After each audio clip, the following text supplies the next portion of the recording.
Contributor. Hans, does it feel different at the White House? I mean, this White House has been enveloped in scandal since basically day one, but is it different today than it ever has been? No, it doesn't feel different. I mean, the pace of chaotic stories is basically being constant. I mean, remember last week we were supposed to get a new DHS secretary. We didn't get a new DHS secretary last week. We did end up getting an energy secretary. You have the president bring his whole cabinet in and do a big, long briefing and conversations with the press. That is pretty standard. You have the president today railing against Republicans for not being tough enough. He's railed against Republicans. You have the president rail against Mitt Romney. He's done that in the past. I mean, I think the only thing different from the cabinet secretary, the cabinet meeting today than the previous ones is that the president didn't emasculate any members of his cabinets like he has in the past. So I didn't see anything materially different today. I didn't actually see a lot of news from the president today. Basically, what he gave us was the video version of his Twitter tirade over the weekend, where he's clearly upset that he's not been allowed to host the G7, and he's been forced to pull that back from his golf resort down there in Florida. That is such a great way to describe it, the video version of a Twitter tirade. So if the White House doesn't feel different, because this president has behaved the same, I guess, does it feel different among Republicans on Capitol Hill? Yeah, I mean, I think it's important to recognize the massive mistakes that the White House has made that are outside of Ukraine, right? I mean, the mistake on Syria and the mistake on Doral, you know, however you assess what Trump's decision in Syria actually was, it's clear that what he did is agitate people who he really needs to stand with him right at this moment in time. And same thing with Doral. The Washington Post obviously reporting that part of the reason that he decided to retract this idea of having the G7 down there is that Republicans were sick and tired of defending him on this stuff. The fact that Donald Trump, at this moment, when there is a very real impeachment inquiry and very real questions about his actions, is magnifying his own problems by making this decision on Syria and making this decision on Doral, that alone changes the nature of the relationship between the president and Capitol. I wonder what it does to the American public, though, because the president's been working on a I will wear you out strategy to the point where you maybe are confused or you don't care, you don't want to talk about it any longer. Is that going to continue to work? I hope not. I think that there is one through line, though. All of these instances have to do with that overall abuse of power, broader inquiry focus that the speaker was talking about today, as reported by NBC News. I think that all three of these examples, going against the established rules and norms and even laws in some cases, and basically saying, I'm going to disregard these things. Asking for foreign help, that's against the law. Doesn't matter. Emoluments, that's in the actual Constitution, Article 1. Doesn't matter. And also with Syria, there has been established precedent on how to conduct foreign policy using all of the different aspects of our government. It doesn't matter. I'm going to do what I want. So I think there is a through line that the American people can latch onto that show that Donald Trump abuses his power in all of these different manifestations. Let's play that moment where he talks about the Emoluments Clause, which again is in Article 1 in the Constitution. Of the Constitution. Let's play it. If you look, other presidents were wealthy, not huge wealth. George Washington was actually considered a very rich man at the time. But they ran their businesses. George Washington, they say, had two desks. He had a presidential desk and a business desk. I don't think you people with this phony Emoluments Clause, and by the way, I would say that it's cost me anywhere from $2 to $5 billion to be president. And that's okay. Between what I lose and what I could have made, I would have made a fortune. If I just ran my business, I was doing it really well. Phony Emoluments Clause. Okay, let me just read the Emoluments Clause so we all know exactly what it says. This again, Article 1 of the Constitution, Section 9. No person holding any office or profit or trust under them, the United States, shall without the consent of Congress accept any present emolument, office, or title of any kind whatever from any king, prince, or foreign state. I mean, this is a broader dismissal of something that is in the Constitution. Does that rankle people, or is it just cable news? See, I think the Constitution has a bit back.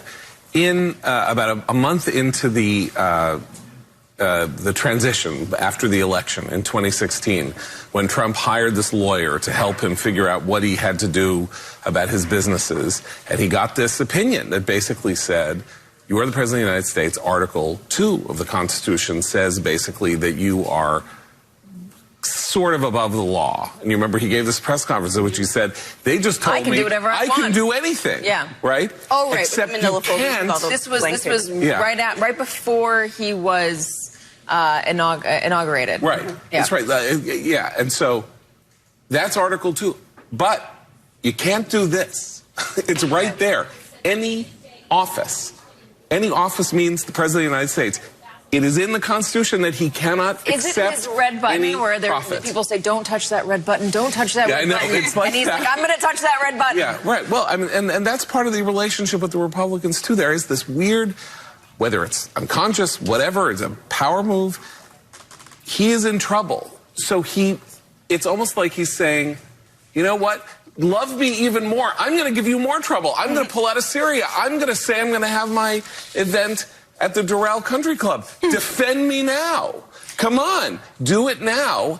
And this time, with this language that you read, there is no defense. He cannot do it. He cannot make half a penny's profit off the G7, or he will be impeached and removed from office. It is patently in the Constitution. So Chris Stewart of Utah has said that he supports the impeachment inquiry, or thinks it should be looked into.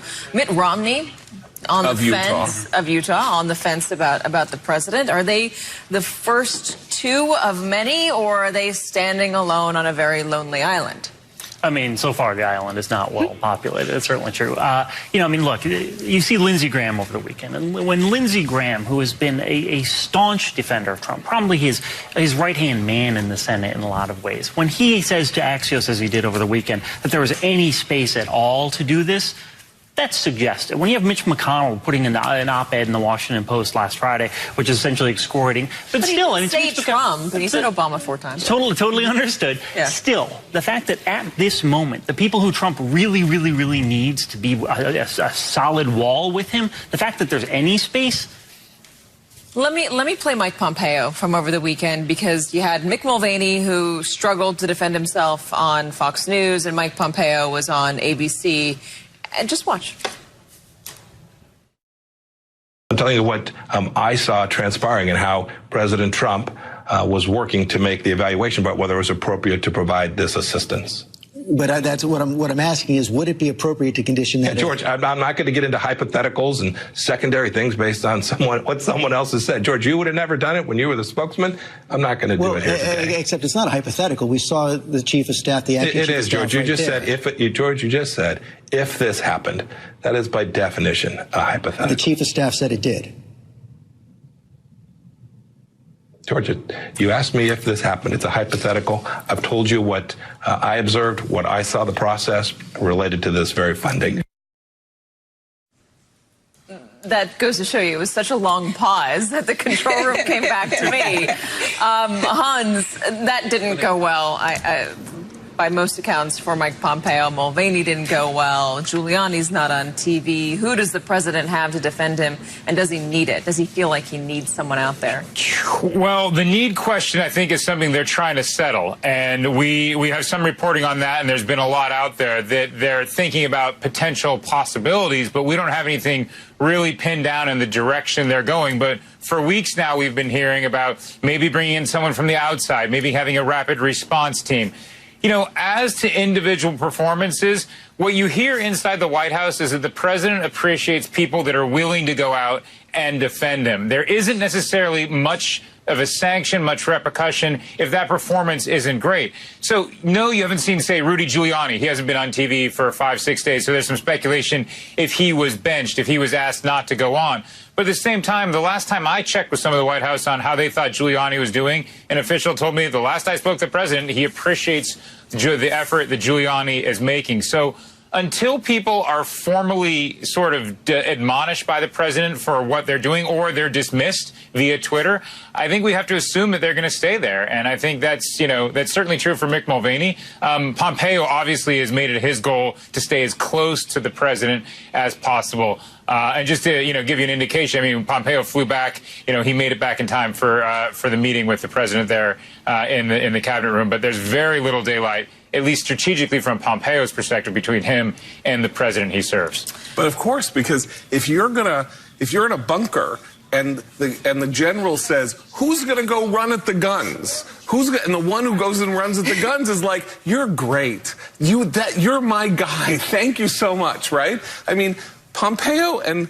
Mulvaney both found themselves in completely indefensible positions, sitting incredibly uncomfortably on TV screens, but they ran toward the guns. But nobody's forcing them to do this, right? They're getting taxpayer salaries to do these jobs, and their problem is the president did it on camera, so they're denying something where there's video that proves that what they're saying is not true. It's not a big deal whatsoever. I have to give it to Secretary Pompeo. That was an even more awkward pause than Ari Melber and I have during the handoff. Hans Nichols, thank you very much. Philip Serlina, John, you're staying with us. Ahead, what's happening to the U.S. troops now leaving Syria? The president says they're coming inquiry. The key witness set to testify on Capitol Hill, and why he could prove damaging to the president.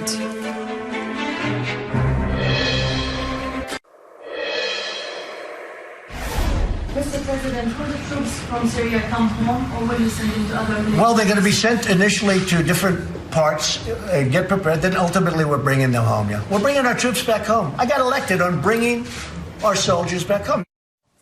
Welcome back. That was President Trump today insisting that troops are coming home from Syria, even though Defense Secretary, former Supreme Allied Commander at NATO, and now NBC News Chief International Security and Diplomacy expert, Admiral, it's great to have you. I just want to ask you what's the motivation here? The president pulled the troops out of the northern Syrian border because he said he wants to bring them home. NBC News reporters and producers saw troops crossing over the border into Iraq to fight ISIS there. Why move them from northern Syria to Iraq? It looks like from the outside that this was, can we say this was Donald Trump trying to please Erdogan and just moving the troops out of the way, or is that not fair?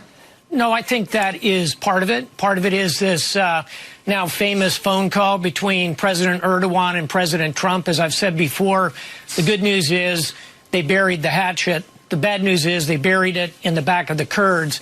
And just to put some numbers on Richard's excellent reporting of domestic politics, the president seems seized with this idea of bring the troops home. He thinks somehow pulling them out, 2,000 troops out of Syria, satisfies a kind of a campaign-like talking point. But he's not bringing them home. He is not, A, and B, Katie, and you know this very well, the mission in Afghanistan at peak had 150,000 troops. The mission in Iraq, 185,000 troops. We're now down in the entire Middle East to under 15, 17,000 troops. We've brought home 90, 95% of these troops.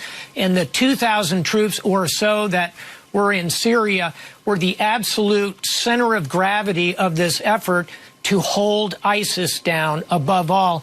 And Richard was saying, you know, you see the fires starting here. Think of it like a forest fire. We have walked away from a forest fire that we actually put out the fire, but the embers are still on the ground and they are going to reflash. So humanitarian crisis, betrayal of ally, ISIS comes back. Who's the winner? Turkey. I cannot make sense of it, and the only explanation is a lot of tactical thinking from the White House. Tactical as in, hey, I'm in a phone call with President Erdogan, let me acquiesce in his demands. Hey, I can pull those troops out. He's been trying to do this for a year. This is why Secretary Mattis, of course, resigned, Katie, as you know.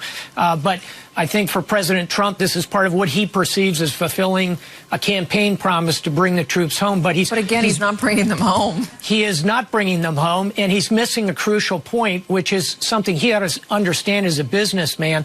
This is a small investment that creates real leverage. And so to pull these troops out now and then put them right next door in Iraq reduces their military efficiency in combating ISIS. That's what I'm really concerned about as a military officer. Let me ask you about this. The president also says he's going to send troops to Saudi Arabia because they're going to pay for it 100%.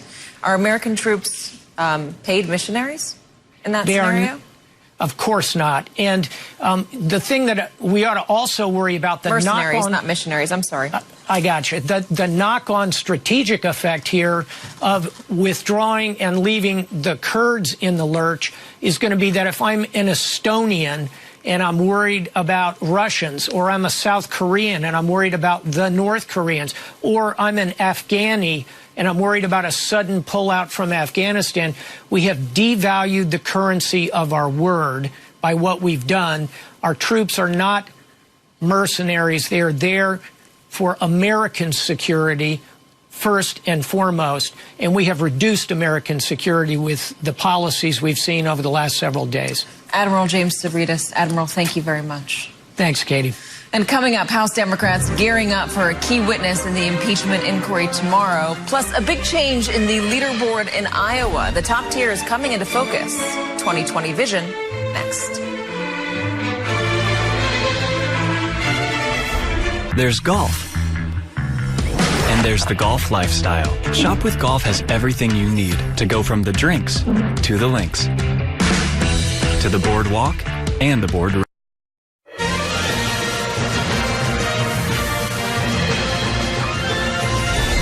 Welcome back tonight in 2020 Vision. A big shakeup in the Democratic race in a critical 2020 state. A new poll out of Iowa today shows a three-way race emerging there between Joe Biden, Elizabeth Warren, and Pete Buttigieg. Buttigieg has jumped into third place in Iowa. In this new poll, Biden and Warren are essentially tied at the top with 18% and 17% of support among likely caucus goers.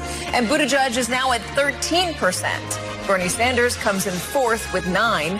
This is a big difference from back in June, which was the last time USA Today, Suffolk, polled in Iowa. Back then, Biden led Warren by double digits. Kamala Harris was in the second place spot after her first debate performance, and Buttigieg was at 6%. The boost for Buttigieg comes after an aggressive debate performance last week in which she went after frontrunner Warren for her lack of specificity on how she will pay for her Medicare for All plan. Buttigieg has continued that attack line, including with Chuck on Meet the Press yesterday.